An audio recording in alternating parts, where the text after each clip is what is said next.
Ei, hola, com va? Jo avui estic una mica enfeinada perquè encara no he acabat de preparar la classe de dimarts, els dimarts. Et passa que de vegades tens dubtes i no saps si has de posar l'article davant dels dies de la setmana? Si la resposta és que sí, queda't amb mi fins al final del vídeo i t'ho explico. Som-hi!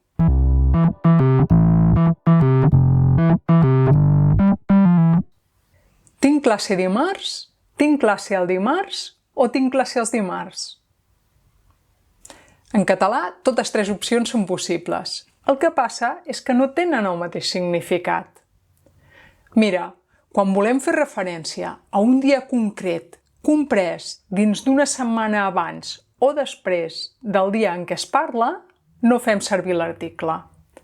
Per tant, si dic que tinc classe dimarts, sense l'article, vull dir que tinc classe dimarts que ve, un dia concret a una setmana de distància com a màxim. I si, per exemple, dic que vaig tenir classe dimarts, també sense article, vull dir que vaig tenir classe dimarts passat, és a dir, que torno a fer referència a un dimarts concret que es troba a una setmana de distància com a màxim.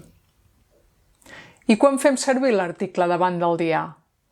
Doncs molt fàcil, fem servir l'article en singular o en plural quan volem donar a entendre que l'acció de la qual parlem es repeteix cada setmana al mateix dia.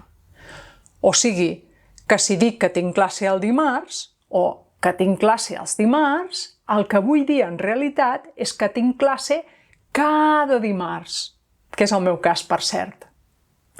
I hi ha un altre cas encara en què fem servir l'article en singular, i és quan ens referim a una data concreta. Tinc classe el dimarts, dia 23 de novembre. Com que en aquest cas parlem d'una data concreta, però segurament allunyada del dia en què parlem, per això diem el dia i el mes, doncs en aquest cas fem servir l'article en singular. I res més, fàcil, oi?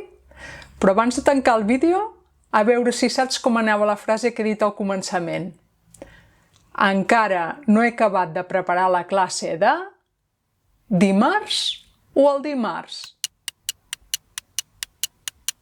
Exacte, sense article, perquè estic preparant la classe de dimarts que ve, una data concreta a una setmana de distància com a màxim. I ara sí, continuo treballant, perquè si no, la classe de dimarts no estarà preparada. Fins la propera!